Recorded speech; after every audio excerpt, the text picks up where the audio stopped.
Assalamualaikum warahmatullahi wabarakatuh.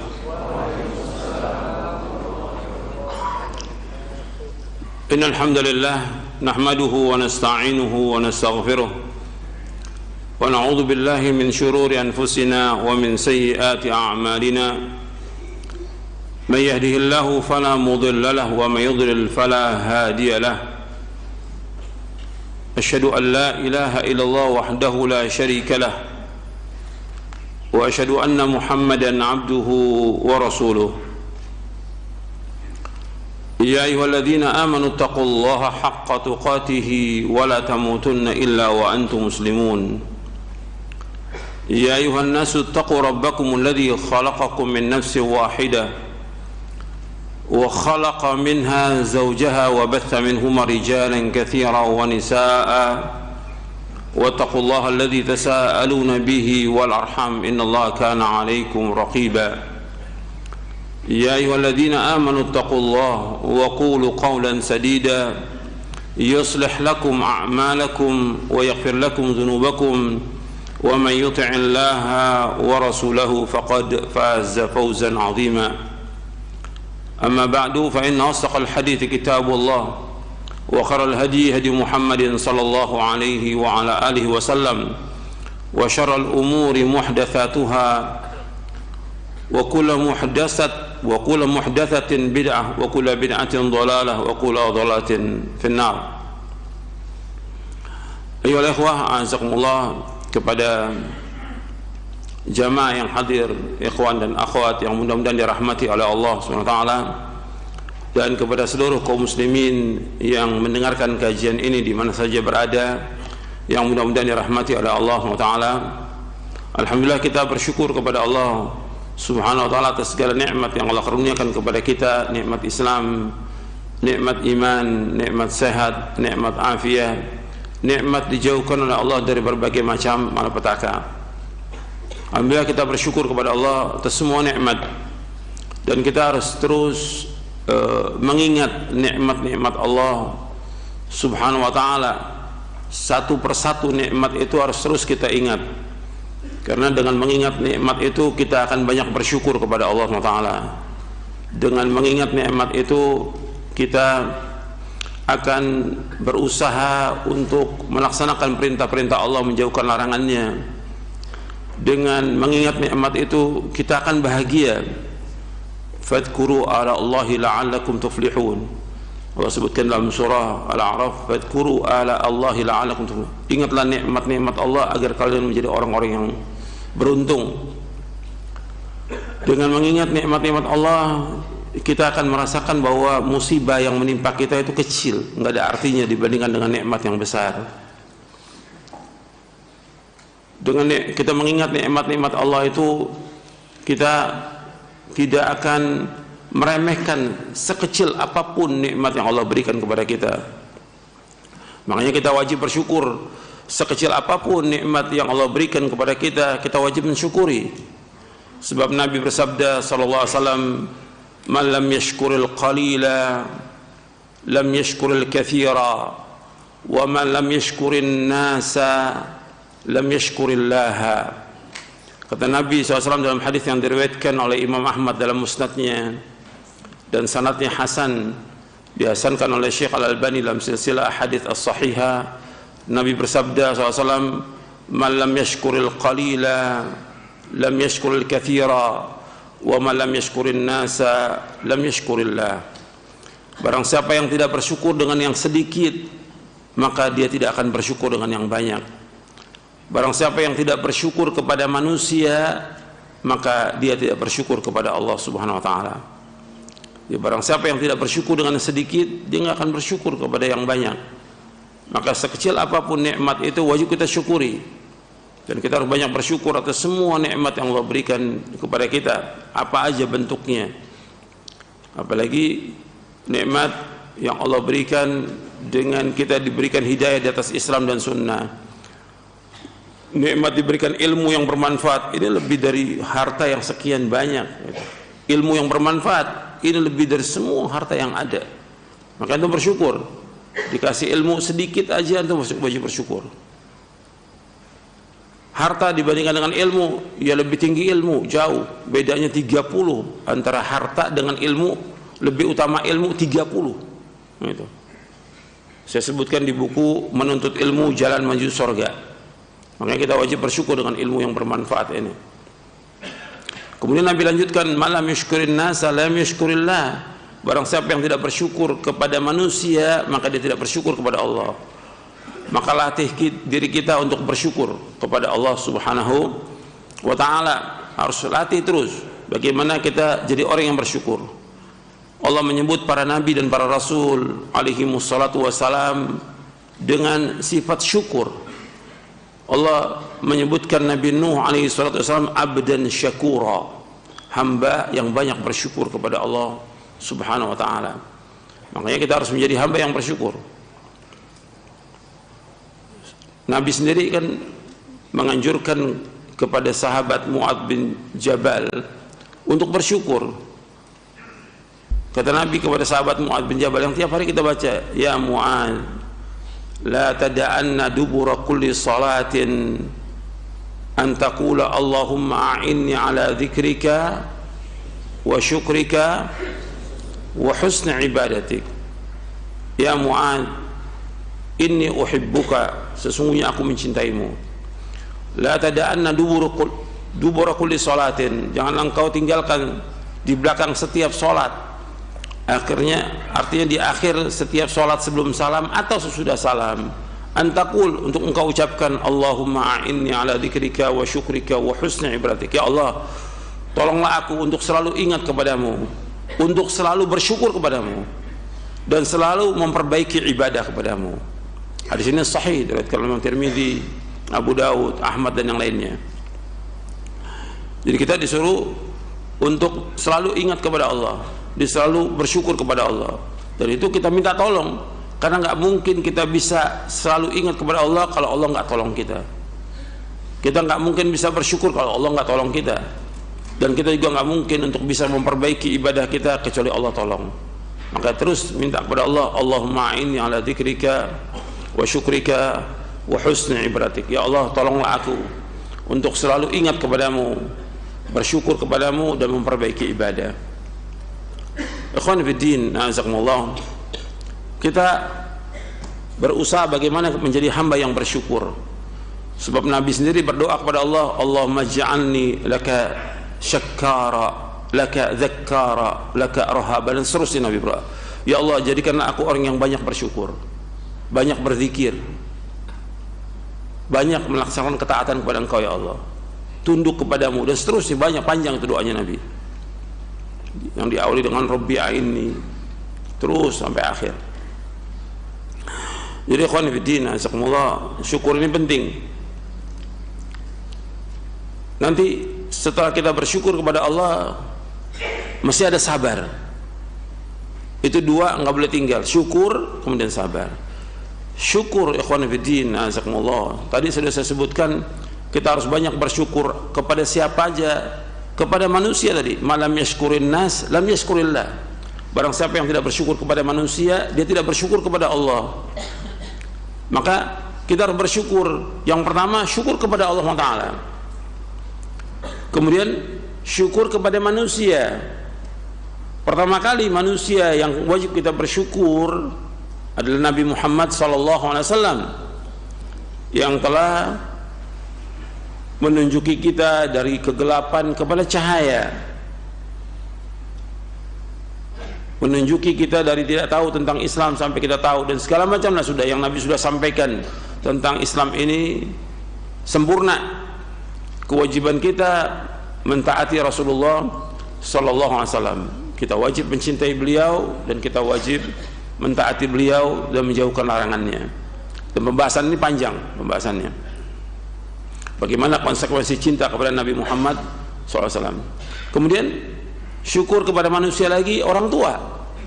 Sebab Allah sebutkan dalam surah Luqman, anishkurli wali walidayka ilayyal masir. Hendaklah kalian bersyukur kepadaku dan kepada kedua orang tuamu, dan kepadakulah kalian kembali. Artinya disuruh kita syukur kepada kedua orang tua. Bagaimana bentuk syukur kita kepada kedua orang tua? Maka kita wajib berbakti. wajib kita berbuat baik, dan Allah selalu menyebutkan berbuat ihsan. Wa'budullaha wa la tusyriku bihi syai'a wa bil walidaini ihsana. Dan dalam beribadah kepada Allah dan jangan berbuat syirik, dan kepada kedua orang tua kalian berbuat baik. Apa bentuk kebaikan yang harus kita lakukan? Apa aja? Kita harus bagaimana kita berkhidmat kepada orang tua. Apa aja yang orang tua suruh kita laksanakan, sami'na wa ata'na. Selama hal itu ma'ruf, maka kita wajib laksanakan. Kepada orang tua jangan bilang enggak, jangan bilang tidak, iya. Tuh, perhatikan tuh, kalau orang tua panggil, suruh, iya, jangan bilang tidak, laksanakan. Dan tidak berat, tidak berat. Dan itu semuanya ganjaran, semuanya pahala, semuanya jalan menuju sorga.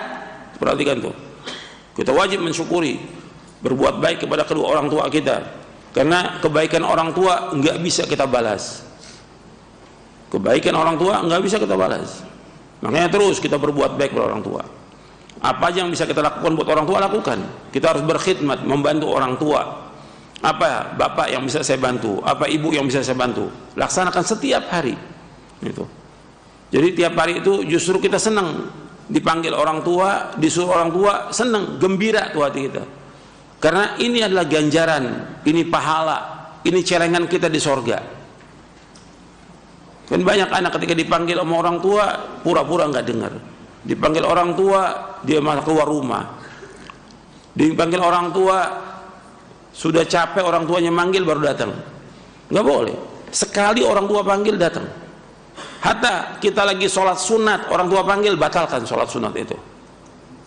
Sholat sunat orang tua panggil, wajib datang orang tua, batalkan sholat sunat. Ini sudah dibahas dalam syarah Riyadhus Shalihin ya, berkaitan dengan kisahnya Juraij gitu.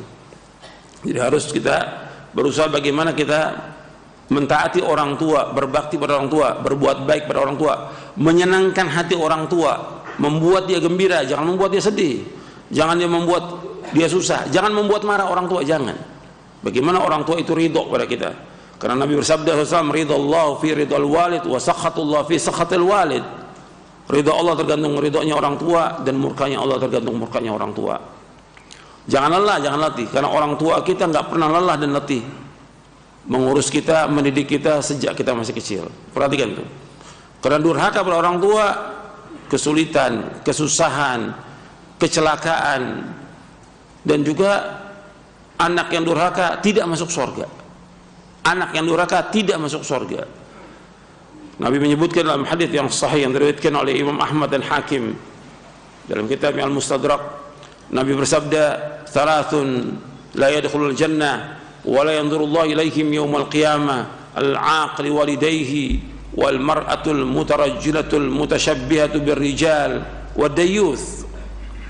Kata Nabi SAW, ada 3 golongan yang tidak masuk surga dan Allah tidak akan melihat mereka pada hari kiamat. Yang pertama, al-aqli walidayhi, anak yang durhaka kepada kedua orang tuanya. Yang kedua, wal mar'atul mutarajjilatul mutasyabbihatu birrijal, yaitu wanita yang menyerupai laki-laki. Wanita yang menyerupai laki-laki. Yang ketiga, wad dayyuth, dan dayyuth. Dayyuth disebutkan dalam riwayat Imam Ahmad dalam musnadnya, wad dayyuth alladhi yuqirru fi ahli al-khubth. Dayyuth itu adalah orang atau kepala rumah tangga yang membiarkan adanya kejelekan dalam rumah tangganya. Itu dayyuth. Nabi menyebutkan 3. Hadis ini disahihkan oleh Syekh Al-Albani dalam bukunya Jilbab Al-Mar'atil Muslimah. Jadi Nabi menyebutkan SAW ada 3 golongan yang tidak masuk surga. Yang pertama yaitu anak yang durhaka kepada orang tua. Jadi jangan durhaka pada orang tua, jangan melawan, jangan membantah, jangan menengking, jangan menghardik orang tua, jangan marah pada orang tua, jangan. Ada banyak anak-anak yang kalau disuruh malah marah, kadang-kadang cemberut sama orang tua, jangan. Sama teman nggak cemberut, sama orang tua cemberut. Nggak usah senyum sama orang tua. Disuruh apa aja sami'na wa ata'na. Jangan durhaka pada orang tua. durhaka pasti celaka. Anak yang durhaka pasti celaka, pasti udah celaka itu. Jadi hati-hati itu. Nggak dibalas saat itu, nanti akan dibalas sama Allah, pasti itu. Ketika anak itu celaka, ya ketika anak itu durhaka. Dan banyak anak-anak yang kemudian dia sesudah orang tuanya meninggal, dia menikah, mesti itu banyak masalah dalam pernikahannya. Kenapa? Durhaka pada orang tua. Ketika punya anak sama juga, seperti juga banyak masalah lagi. Dalam kehidupannya banyak masalah. Karena apa? Karena dia durhaka pada orang tua. Maka antum syukur pada orang tua, berbakti pada orang tua, jangan durhaka. Kemudian yang kedua yang tidak masuk surga yaitu perempuan yang menyerupai laki-laki. Dan ini banyak perempuan yang menyerupai laki-laki, baik dalam berpakaiannya, bertingkah dan segala macam. Yang ketiga yaitu dayuth, orang yang membiarkan kejelekan dalam rumah tangganya. Seorang suami membiarkan anaknya tidak sholat, membiarkan anaknya pacaran, membiarkan anak yang nggak pakai jilbab, istri nggak pakai jilbab, dibiarkan dia berjalan dengan laki-laki. Ini dayuth namanya, dayuth, yang membiarkan adanya kejelekan dalam rumah tangganya. Makanya dia tidak akan masuk surga. Karena apa? Membiarkan kejelekan dalam rumah tangganya.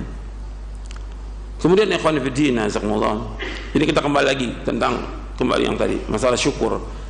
Bersyukur kepada orang tua itu dengan kita berbuat baik sebanyak-banyaknya pada orang tua. Apa yang dikatakan baik menurut syariat atau yang dikatakan baik menurut uruf kebiasaan di masyarakat, lakukan kebaikan buat orang tua kita. Selama tidak melanggar syariat. Selama tidak melanggar syariat. Kalau melanggar syariat nggak boleh kita lakukan. Makanya ada orang yang sujud pada orang tua, sungkem pada orang tua, nggak boleh. Tapi wajib berbuat baik. Karena ini nggak ada dalam Islam yang seperti ini.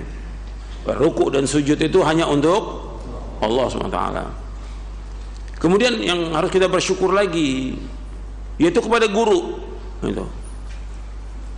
Kepada guru.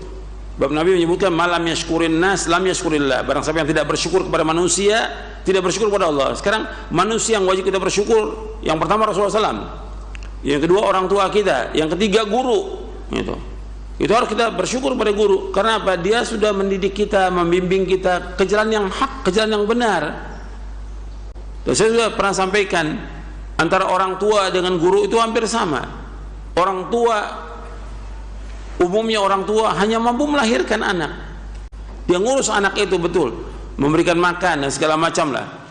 Tapi dia nggak mampu untuk mendidik anak ini menjadi anak yang soleh. Nggak mampu dia mendidik anak ini bagaimana dia mengenal tentang tauhid, menjauhkan syirik. Bagaimana dia mengetahui yang sunnah, menjauhkan yang bid'ah, nggak tahu. Guru yang tahu, ustadz yang mengajarkan dia. Maka dia wajib bersyukur kepada guru, kepada ustadz yang mengajarkan dia. Dia tahu ketaatan-ketaatan yang membawa dia ke surga, ya guru yang mengajarkannya. Dia tahu bahwa ini maksiat yang membawa ke neraka, guru yang menjelaskan. Maka dia wajib bersyukur kepada guru. Wajib dia bersyukur kepada guru, wajib dia berbuat baik kepada gurunya, wajib dia berbuat baik kepada ustadznya. Maka jaga adab kepada guru itu, jaga adab. Sebagaimana kita wajib jaga adab kita kepada orang tua, jaga adab kita pada guru kita. Jangan kurang ajar pada guru, jangan. Sama seperti kita nggak boleh kurang ajar, apalagi memarahi guru, gitu. Menengking guru nggak boleh dalam Islam. Adab jaga kepada guru itu. Sekarang kan banyak murid yang menggibahi orang tuanya, menggibahi gurunya. Gimana guru digibahi? Membicarakan aib gurunya nggak boleh dalam Islam. Dia wajib tutup itu. Kalau seandainya dia ada kesalahan, kekeliruan, antum datangi, ketemu baik-baik. Ustaz, saya melihat antum ada kekeliruan, kesalahan. Saya minta maaf, ini mungkin antum keliru atau apa. Datangi berdua, mungkin dia akan sadar. Tapi dibicarakan, kemudian digibahi, hukumnya haram dalam Islam. Dan itu termasuk dosa besar dan berat hukumannya. Gimana orang yang telah berbuat kebaikan kepada kita antum balas dengan gibah,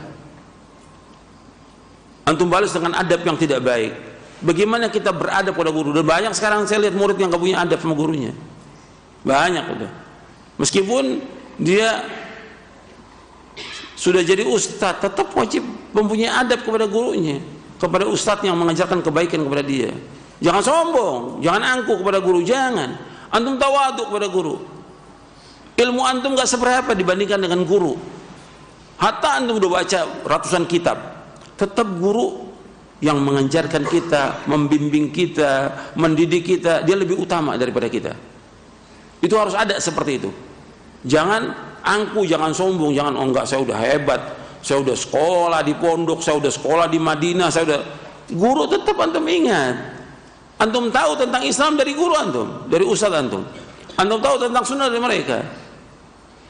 Sampai antum pun tahu dulu bisa sekolah di Madinah, siapa yang ngejurkan sekolah? Apa orang tua? Orang tua nggak tahu. Sekolah yang baik orang tua nggak tahu. Yang nganjurkan untuk sekolah di Madinah ya guru, ustaz itu nganjurkan. Kok ketika pulang nggak punya adab? Bagaimana adab kita kepada guru? Guru kita adalah orang tua kita. Kata Imam An-Nawawi dalam kitabnya Tahdzibul Asma' wal Lughat, dalam kitabnya juz yang pertama, bahwa abauna syuyukhuna abauna, guru-guru kita, syekh kita itu orang tua kita.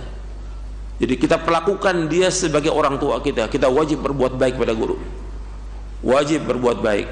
Jadi apa yang bentuknya kebaikan kepada guru kita lakukan. Ini adab, dan ini banyak yang hilang sekarang ini, adab ini kepada guru. Nggak punya adab sama sekali. Kadang-kadang ketemu salam juga enggak, ucapkan salam aja enggak. Anda nggak perlu salaman, ucapkan salam aja. Ketemu di jalan salam. Gitu. Ini banyak yang nggak punya adab sama sekali. Banyak lagi kalau saya bahas tentang masalah adab ini, banyak yang kita ini kurang. Maka antum baca buku Adab dan Akhlak Penuntut Ilmu. Antum baca itu. Adab dan Akhlak Penuntut Ilmu. Bagaimana sih adab kita kepada guru? Supaya kita punya adab. Betul-betul kita dengarkan nasihatnya. Kita ingin jadi orang baik. Kan kita belajar, kita ngaji ingin jadi orang baik. Maka pertama kali kita berbuat baik kepada guru kita. Bagaimana adab kita berbicara, adab kita nulis, adab kita WA kepada guru, adab kita bertemu, dan segala macam. Itu harus perhatikan tuh. Juga waktu, perhatikan guru kita waktunya betul-betul padat, maka kita jangan ganggu waktunya dia. Dan kita apa yang bisa kita bantu buat guru kita bantu, sebagaimana kita bantu buat orang tua kita. Kemudian ikhwan fillah, itu diantaranya yang perlu kita bersyukur kepada guru kita, bersyukur kepada orang tua kita, dan juga orang-orang yang pernah berbuat baik kepada kita.